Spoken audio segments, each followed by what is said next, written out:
Cristianos, dándole gloria a Dios con la oración. Vamos a abrir las Biblias para ver un versículo, o algunos versículos de la Biblia para orar. En Efesios, en el capítulo 6.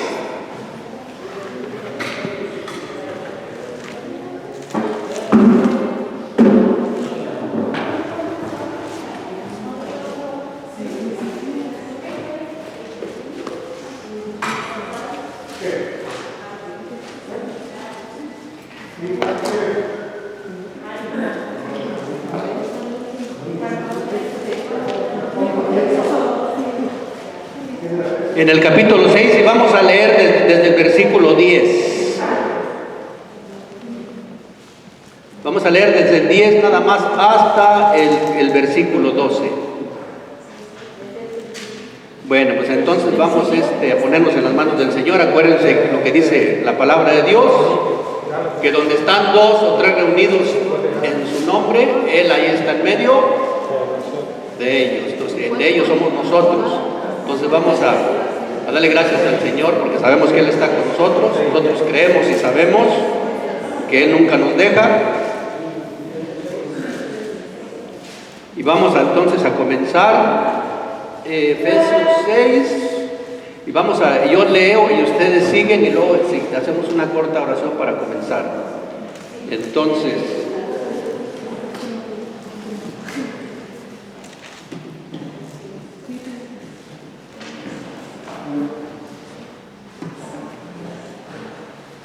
Entonces, comenzamos como comienzan los cristianos, sumergiéndonos en el misterio de la Santísima Trinidad. Decimos todos en el nombre del Padre, del Hijo y del Espíritu Santo. Amén. Y nos dice la Santa Palabra de Dios a través del apóstol, capítulo 6 de Efesios, versículo 10 al 12. Dice: por lo demás, fortalezcanse en el Señor, en su energía y en su fuerza. Lleven con ustedes todas las armas de Dios para que puedan resistir las maniobras del diablo, pues no nos estamos enfrentando a fuerzas humanas, sino a los poderes y autoridades que dirigen este mundo y sus fuerzas oscuras, los espíritus y fuerzas malas del mundo de arriba. Palabra de Dios. Padre amado, en esta noche queremos darte gracias, Padre, por todo lo que nos das y por todo lo que sabemos que tú tienes para cada uno de nosotros, porque sabemos que tú nos amas. Y en el nombre de nuestro Señor Jesucristo te pedimos que bendigas esta reunión de esta noche y que envíes sobre cada uno de nosotros tu Espíritu Santo. Úsanos, Señor, esta noche como instrumentos de unidad para que con nuestro testimonio atraer más gente a tu Hijo Jesucristo.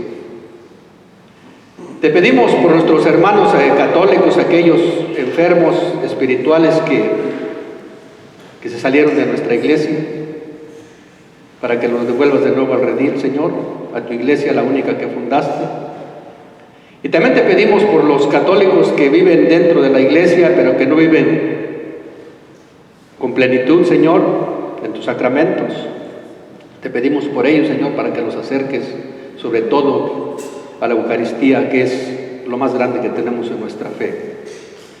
Ayúdanos, Señor, a extender y a defender la fe con obras y palabras, dando testimonio de vida cristiana. Y vamos a rezar todos, hermanos, la oración de San Miguel Arcángel, ya que esta oración fue compuesta por el Papa León XIII en el siglo VIII, me parece que la formó el Padre, y fue a través de la cita bíblica que acabamos de compartir. Y decimos todos: San Miguel Arcángel, defiéndenos en la batalla. Sé nuestro amparo contra la perversidad y acechanzas del demonio. Repréndele, Dios. Pedimos suplicantes Y tú, príncipe de la milicia celestial, arroja al infierno, con el divino poder, a Satanás y a los otros espíritus malignos que andan dispersos por el mundo para la perdición de las almas. En el nombre del Padre, del Hijo y del Espíritu Santo. Amén. Bueno, entonces siéntese, hermano, vamos a comenzar. A ver si alcanzo a ver, porque está un poquito oscuro aquí y la puerta está cerrada, no hay luz.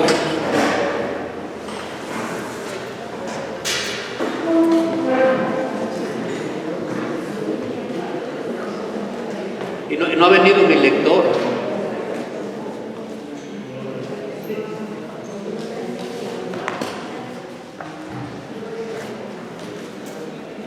Bueno, pues entonces vamos a comenzar, vamos a abrir el librito. ¿Cómo se llama? Entonces aquí tenemos el curso bíblico popular que estamos compartiendo. ¿Se llama la historia de qué? Pero es la historia de nuestra salvación. Ahí le vamos a quitar de la y le ponemos de la salvación de nosotros. Entonces ya vamos en el ¿en qué capítulo dijimos? En el capítulo, vamos a compartir el capítulo 6. El capítulo 6, mire cuánto llevamos ya avanzados a pesar de que anduvimos de vacaciones. Mire, ya compartimos la creación un poquito, ya sabemos, ya conocemos Génesis, el Bereshit, ¿te acuerdan? Ese se le dice principio. Entonces ya vimos Génesis y luego ¿qué más vimos? El segundo capítulo, la desobediencia, que eso no va con nosotros, ¿verdad? Porque nosotros somos bien obedientes. Y luego tenemos el otro capítulo, ¿cuál era? Abraham, que se le llama las sagas, esta sí es verdadera historia de las familias en el Antiguo Testamento. ¿Y a dónde llegamos después? A la liberación de Egipto, ¿cuánto estuvo esclavizado en Egipto? 400 years, no más 400. Entonces ahí vamos poco a poquito, y eso ¿en dónde lo vimos? En el libro de Éxodo. Entonces ya vimos el Bereshit, Génesis, Éxodo, y luego pasamos también ahí en ese mismo capítulo, vimos estaba un poquito también, espero que hayan leído, de Josué. Y luego vimos los jueces, los reyes. ¿Oh, no, verdad? O también ya los vimos, ¿sí, verdad? Ándele, nomás lo estoy calando a ver si se acuerdan. A ver si estudiaron, Y ahora vamos con los profetas. Entonces, para los hermanos que no tengan este libro, acuérdense que nomás es una donación, no lo estamos vendiendo, es una donación para seguir trayendo más, $3, ahí todavía tenemos como algunos 2 libros ahí. Y si les hace falta más, nomás me avisen.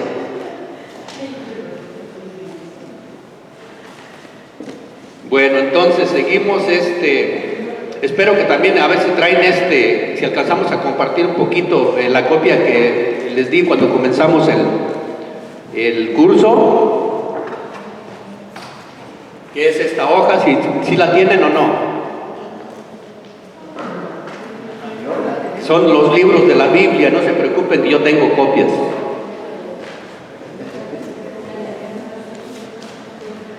Oye, hermano Juan, ya que tú no estás haciendo nada, si no puedes pasar ahí. Sí, claro. Pues está durmiendo. ¿El negro? Sí, es el negro. Para darles copias. Ahí las pones en la mesa para la pregunta.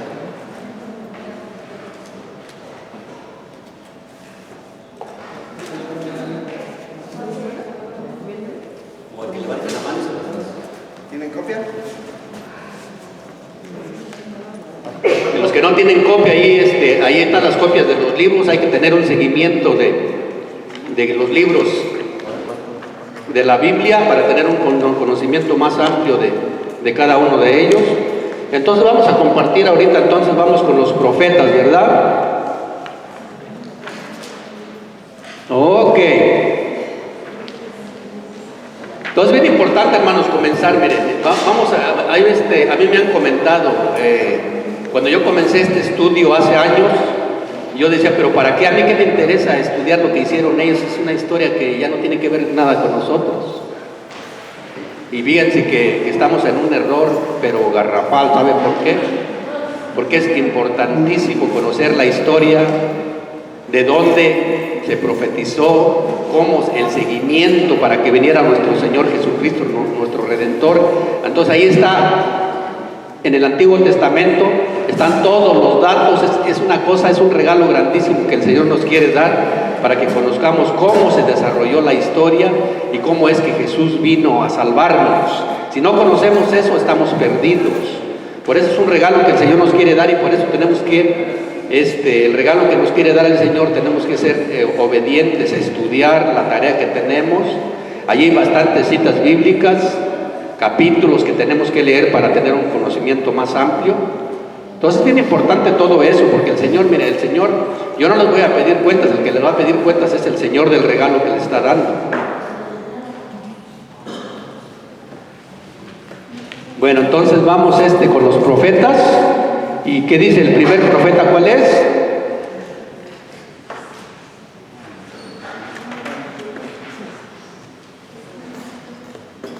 Y allí en cada tema hay un versículo a memorizar. También hay que tratar de leer ese versículo y tratar de memorizárselo. Ya llevamos bastantes, llevamos uno de Éxodo, llevamos uno de Génesis, llevamos un Salmo y otro de Jeremías y el que sigue el día de hoy. Entonces vamos a comenzar con el profeta, pero vamos a ver primero qué es un profeta, ¿verdad? Ahorita lo vamos a ver. Vamos a ver primero en el periodo que se escribió, que es, vamos a compartir al profeta Isaías. Para saber primero el profeta Isaías, su nombre, Isaías quiere decir, por aquí lo apunté porque fíjense que ya se me olvidó, el Señor es salvación. Eso es lo que quiere decir en español, el Señor es salvación. Y se le llama también al profeta Isaías el profeta mesiánico, porque es el que más y el primero que habló, más y de los primeros que habló, que profetizó a nuestro Señor Jesucristo, a nuestro Redentor. Entonces, como dijimos, ¿qué quiere decir Isaías? El Señor es salvación. Este profeta nació en el 760 antes de Cristo y empezó a profetizar en el 740. En el 740.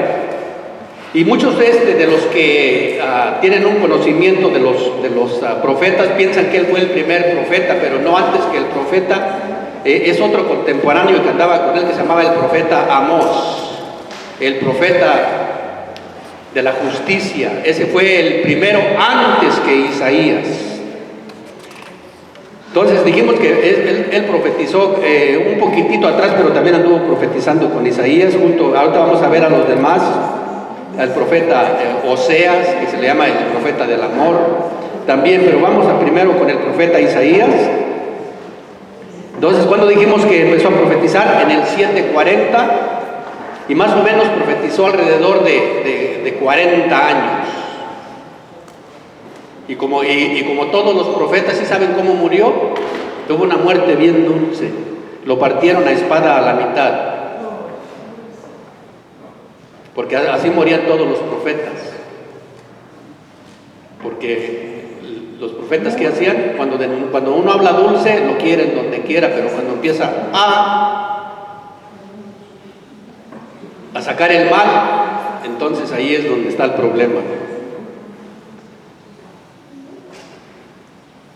El periodo descrito del libro de Isaías data del 742, que fue cuando empezó él, pero los sucesos hasta el quinto siglo están narrados en este libro del profeta Isaías. No vamos a entrar de sus autores porque no tenemos el tiempo y sí es importante, ¿verdad? Pero es mucha información.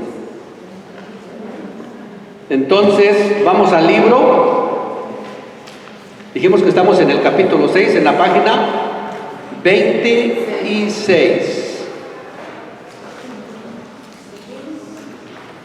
Porque esta noche vamos a tener también un tema de apologética que va a estar para chuparse los dedos. ¿Verdad que sí nos gusta la apologética? Si no, no estuviéramos aquí. Claro, y también hay que conocer la palabra de Dios, la historia de nuestra salvación. Entonces dice, un profeta, ¿qué es un profeta? Un profeta, ¿qué es? Ahí dice, habla en el nombre de Dios. Entonces le podemos poner más nombre, le podemos decir que es el micrófono de Dios, heraldo de Dios. ¿Qué más? El portavoz de Dios, el chismoso de Dios también, ¿verdad? ¿Qué más, Florecita? El mensajero de Dios. Eso es lo que quiere decir profeta. Y traducido al hebreo se dice Naví. Naví. Y ahí sale la palabra Naví, eso es lo que quiere decir profeta. Y a nosotros le ponemos muchos nombres para poder entender acá en la lengua vernácula.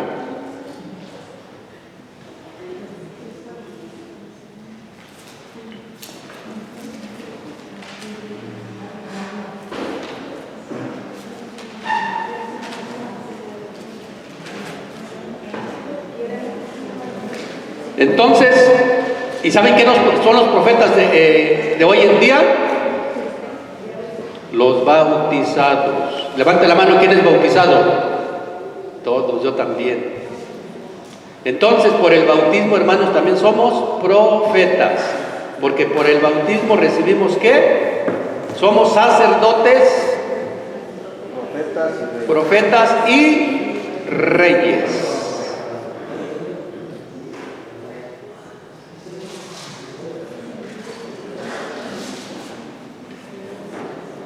Pero el que más nos gusta y el que de veras sí usamos y actuamos es el de rey.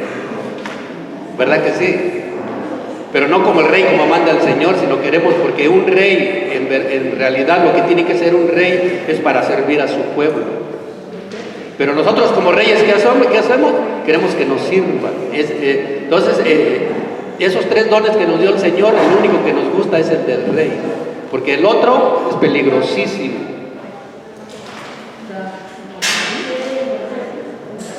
Entonces no se les olvide, por el bautismo fuimos consagrados profetas, ¿qué más?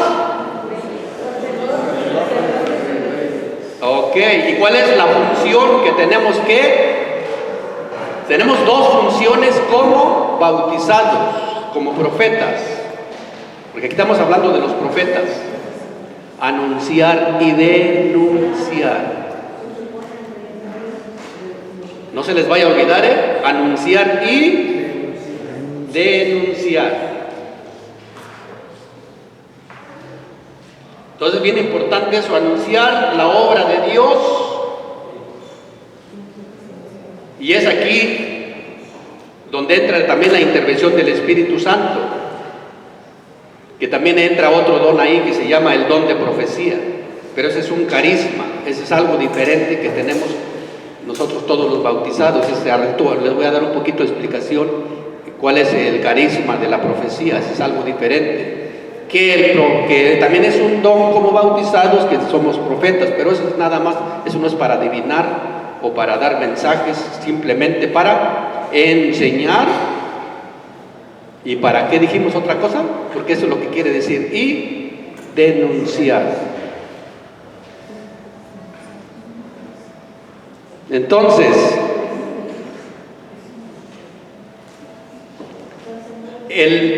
vamos a empezar primero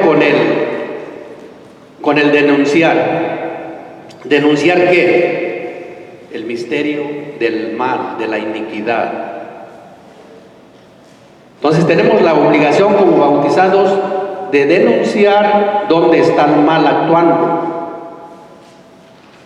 Y de eso tenemos bastante trabajo por donde quiera, como profetas del Señor. ¿Por qué? Porque fuimos ¿qué? Bautizados. Ya no hay marcha atrás. Entonces la profecía de predecir, fíjense bien lo que le estoy diciendo, la profecía de predecir se acabó en la iglesia. Porque vienen algunos hermanitos como profetas y nos engañan como a los chinos porque nos falta conocimiento de las doctrinas de la iglesia. Y entonces la profecía de predecir se acabó en la iglesia. ¿Y quién lo dice? Vamos a la Sagrada Escritura, lo dice el apóstol Pablo, Primera de Corintios 13:8. Acuérdense que la palabra de Dios es viva y eficaz y fundamentamos lo que estamos nosotros enseñando con la palabra de Dios para que no haya error. Primera de Corintios 13:8. ¿Alguien lo quiere leer? Ahí está un micrófono abajo porque hoy no vino mi lector. Para que lo escuchen todos, se pueden acercar ese micrófono, está prendido y tiene el cable bastante largo. ¿Sí? Acérquelo para allá, hermano. Porque así terminamos más rápido para que me ayuden. Entonces vamos a leer Primera de Corintios 13:8. Sí, le ponemos un 1 atrás porque dije 13 y es 13. 13, sí. Le ponemos un 1 y luego un 3. Dice el padre Luis Toro, está antes del 12 y después de cuál? 14. Antes del 14. Ya me hice bolas yo solo, pero sí me entendieron. Sí. ¿Listo? Vamos a leer esa cita bíblica. Entonces la profecía de predecir se acabó en la iglesia. ¿Quién lo dice? Vamos a ver. A través de la boca del apóstol Pablo. 13:8, sí. 13:8. La caridad no acaba nunca. Desaparecerán las profecías. ¿Escucharon? ¿Desaparecerán qué? Las profecías del Antiguo Testamento, para que cuando venga un falso profeta que trae palabra de quién, de Satanás, las profecías que vienen profetizando, esas se terminaron. ¿Quién lo dice? Yo, ustedes, no lo dice la palabra del Señor. Síguele, hermano. Lo repítelo de nuevo. La caridad no acaba nunca. Desaparecerán las profecías. Cesarán las lenguas, desaparecerá la ciencia. ¿Y qué va a quedar? Nada. Ándale, nomás queda el amor. Ese capítulo de Primera de Corintios, hermano, está bien delicioso, porque ahí es donde están también los dones teologales, la fe, la esperanza y el amor, la caridad, y está hermosísimo ese capítulo, Primera de Corintios 13. Y les recomiendo que lo lean en su casa todo el capítulo. Bueno, entonces la profecía de predecir se acabó en la iglesia, hermanos. Palabra del Señor. El apóstol lo dice. ¿Y por qué se acabó? Porque en el Antiguo Testamento todo era imperfecto. ¿Y qué hacía el profeta? Decía de Dios lo que tenía que hacer para ser más perfecto. ¿Estamos? Entonces, como llegó lo perfecto, ¿y quién es el perfecto? Cristo. El Señor Jesús. Entonces, por eso se terminó la profecía de predecir. Sí me hace el favor de cerrar las puertas, porque al ratito vienen las manos, llaman la atención. Cerrar las puertas, esa y aquella. Nomás dejamos la última de atrás abierta.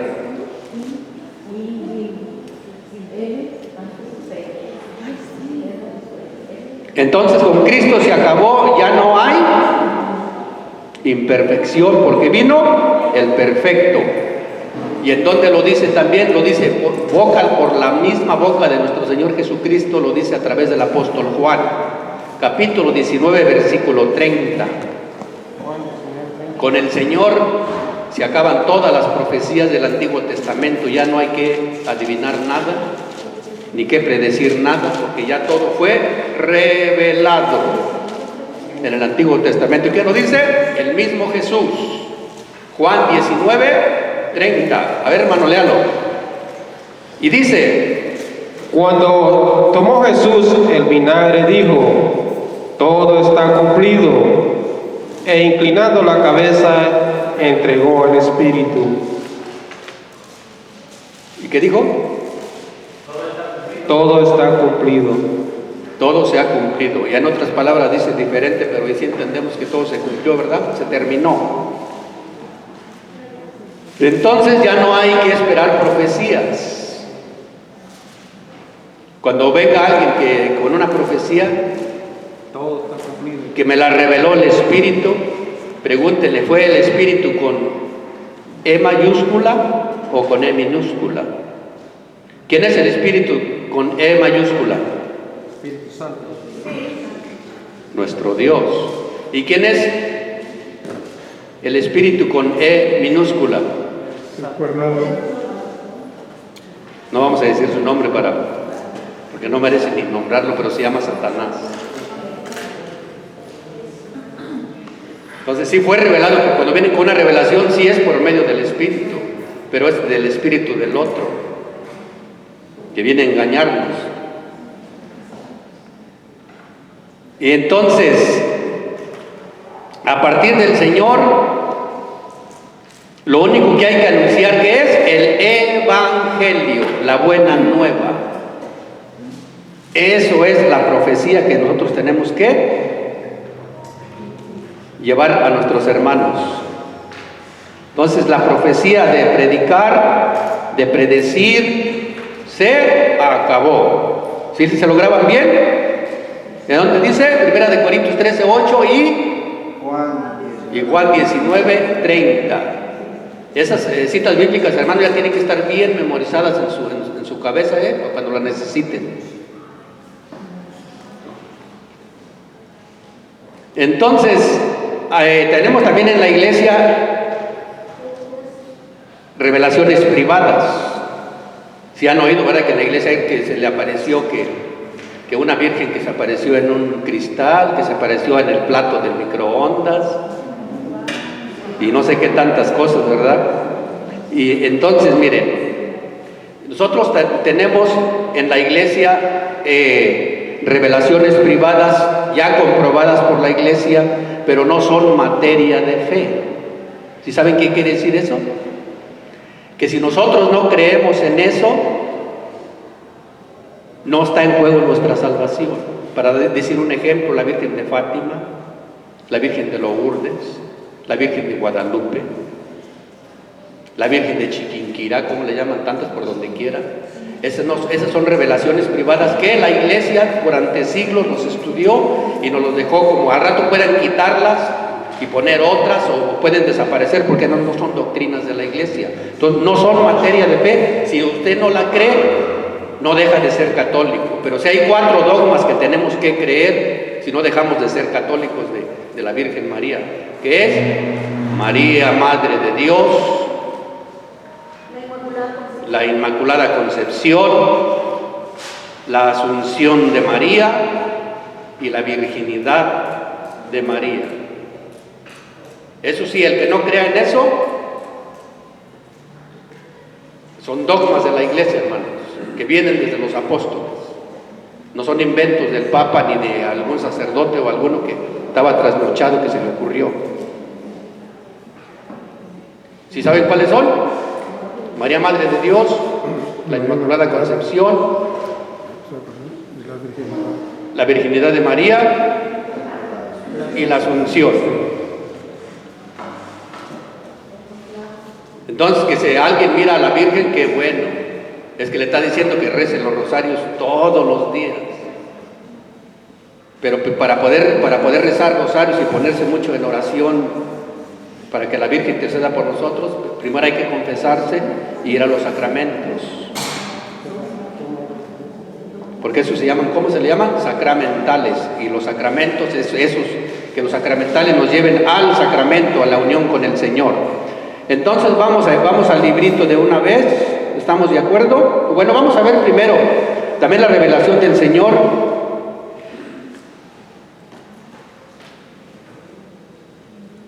Vamos a ver Apocalipsis 22:20.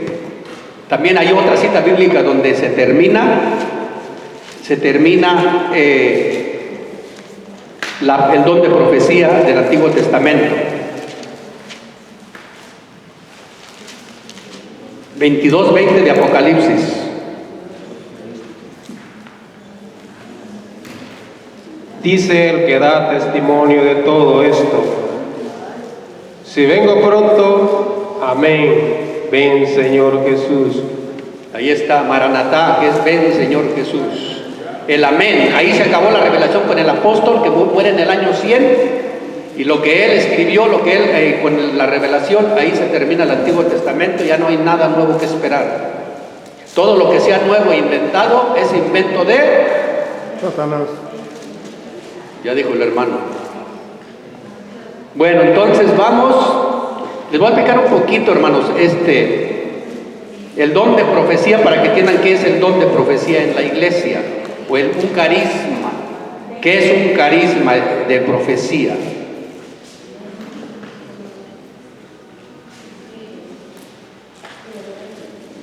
Que es un don del Espíritu Santo, con E mayúscula. Porque Él prometió estar con nosotros hasta el fin del mundo. Por eso creemos que es el Espíritu Santo quien guía a la iglesia. Este es un don dado en ciertos momentos, no para adivinar. Porque hay muchas personas que dicen, me habló el Espíritu y me habló el Espíritu. Parece que tienen una conexión directa con el Señor. Y el Señor no habla así. Siempre cuando ese carisma el Señor usa a la persona, es para transmitir la palabra de Dios, que es la Sagrada Escritura, ya sea para una persona o para un grupo. Yo no sé si algunos lo han experimentado, yo sí, de que a veces nosotros en algunas ocasiones el Espíritu te dice, tienes que decir eso, pero uno no quiere decirlo porque luego después se burlan de uno. Mire, un don de profecía es algo que tú no quieres decir, pero el Espíritu te lo pone en ese momento, y si no lo dices, después estás con un cargo de conciencia y le tienes que pedir al Señor, porque Él te hace sentir de que es Él el que te está hablando. Pero ¿de qué te está hablando? No está hablando para adivinar, es un mensaje. Ese carisma es ¿para qué? Para dar un mensaje de la Sagrada Escritura o algún otro mensaje personal. Pero también hay que tener mucho cuidado, porque acuérdense lo que decía Santa Teresa, que la loca de la casa, que es la mente, nos pueda engañar. Entonces nos damos cuenta, ¿por qué? Porque es algo que no viene de nosotros y que no lo queremos. ¿Por qué? Porque es algo que va en contra siempre del mundo y en contra de las personas. Decía la Santa Teresa, cuidado con la loca de la casa, porque la imaginación es muy traicionera. Bueno, entonces vamos a leer lo que dice una misión difícil. Vamos con el libro de la página 26. Para formar religiosamente a su pueblo, dice, una misión difícil. Dios se sirvió de algunos hombres especiales llamados profetas. Estos eran elegidos por Dios y enviados para hablar en su nombre. En realidad, ser profeta significa hablar en nombre de otro, y en nuestro caso, hablar en nombre de Dios. Puesto que muchas veces los profetas tenían que reprender a las autoridades y a los sacerdotes y al pueblo en general, representaban un estorbo para todos, y por eso encontraron muchas oposiciones y a veces llegó hasta sufrir una muerte violenta. Como les compartí al comenzar, que cómo murió el profeta Isaías, cortado a la mitad. Entonces, denuncia y anuncio. El mensaje profético tiene dos aspectos: denuncio del pecado, que es lo más difícil, y anuncio de la salvación. Si falta cualquiera de estos dos aspectos, se trata de un falso profeta que habla por su cuenta y no en el nombre de Dios. ¿Cuántos profetas han salido ahorita que en el año 2000, se acuerdan que la mayoría de protestantes decían que se iba a acabar el mundo? Y se quedaron en vergüenza. ¿Por qué? Falsos profetas. Pero ¿sabe cuál es lo más triste? Que los católicos que los siguen, los que se salieron de la iglesia, siguen con las bancas llenas. Bien fácil que es un falso profeta, el que dice algo y no se cumple. Isaías es el príncipe de los profetas, nos dice ahí el libro, presenta a Dios como el santo frente a él. El hombre se siente pecador, condición esencial para que Dios lo perdone. ¿Cómo debemos de sentirnos? Pecadores, si no, no hay perdón. El que se sienta libre de pecado ya perdió, ese se va con el otro. Y puede escuchar su llamado. Vamos a leer Isaías del 6, del 1 al 9. Vamos a ver qué razón. Vamos a leer algunos y los otros nada más leemos algunos versículos. A veces el hermano está listo ahí con Isaías 6, del 1 al 9. Isaías 6. Isaías capítulo 6, versículo del 1 al 9. Porque dice, y completa esta frase: al recibir el perdón de sus pecados, el profeta Isaías escuchó una voz que le decía, y ahí vamos a ver en qué versículo está. Pónganse abusándose cuando estén leyendo para que puedan contestar la pregunta. Adelante, hermano. Isaías 6, del 1 al 9. El año de la muerte del rey Osías, vi al Señor sentado en un trono excelso y elevado, y sus alas llenaban el templo. Unos serafines se mantenían erguidos por encima de él. Cada uno tenía 6 alas, como un par se cubrían el rostro, con otro par se cubrían los pies, y con el otro par aleteaban y se gritaban el uno al otro: Santo, Santo, Santo, Yahvé, llena está toda la tierra de su gloria. Se conmovió